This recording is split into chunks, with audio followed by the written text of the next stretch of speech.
चुनाव से पहले नरेंद्र मोदी हर मंच पर कहते हैं माताओं, बहनों, मित्रों, और यह कहकर के वोट मांगने का काम करते हैं।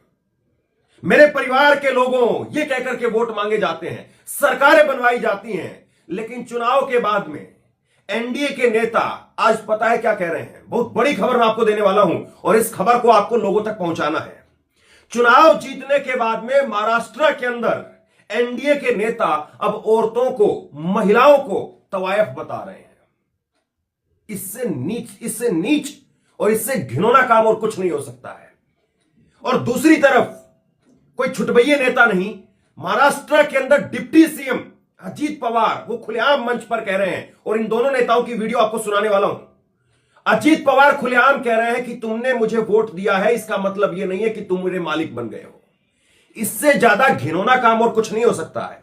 जिस जनता के सामने आप झोली फैला करके जाते हैं, वोट मांगते हैं, और यही अजीत पवार की पत्नी को भी लोगों ने चुनाव हरा दिया था, अजीत पवार का बुरा हाल कर दिया था। लेकिन अजीत पवार को आज चंद सीटें क्या मिल गई, उनके देखिए कैसे तेवर बदल गए हैं। और दूसरी तरफ एकनाथ शिंदे जो कि सेहरा बांध करके घूम रहे थे, नाच रहे थे कि मुझको तो लाडली बहना योजना ने मामा बना दिया है, वही लाड़की बहना योजना के नाम पर वो महाराष्ट्र से लेकर के और दिल्ली तक कूद रहे थे।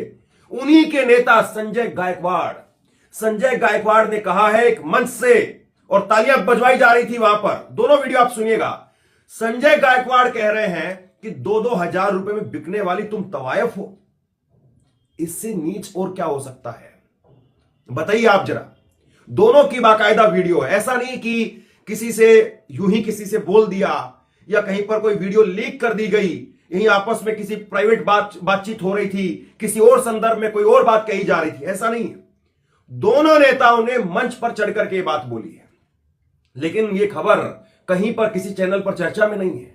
अगर कोई कांग्रेस का नेता या विपक्ष का कोई और नेता अगर ऐसी बात कह देता तो सोचिए कैसे बवाल मचता। और मैं एक सवाल और पूछना चाहता हूं जिससे पहले कि मैं आपको एक खबर दिखाऊं। दिल्ली के अंदर 2100 रुपए आम आदमी पार्टी ने घोषणा कर दी है, 2500 रुपए कांग्रेस पार्टी ने घोषणा कर दी है कि जीतने के बाद हम महिलाओं को देंगे।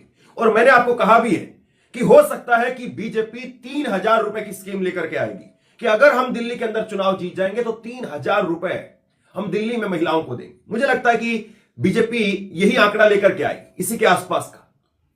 सबसे बड़ा सवाल यह है कि क्या दिल्ली की जनता को, दिल्ली के महिलाओं को भाजपा के नेता यह कहेंगे कि जिस महाराष्ट्र की जनता से उन्होंने वोट लिए और 2,47,00,000 लड़की बहना योजनाओं ने वोट दिया है वहां पर भाजपा को, यह बताया जाता है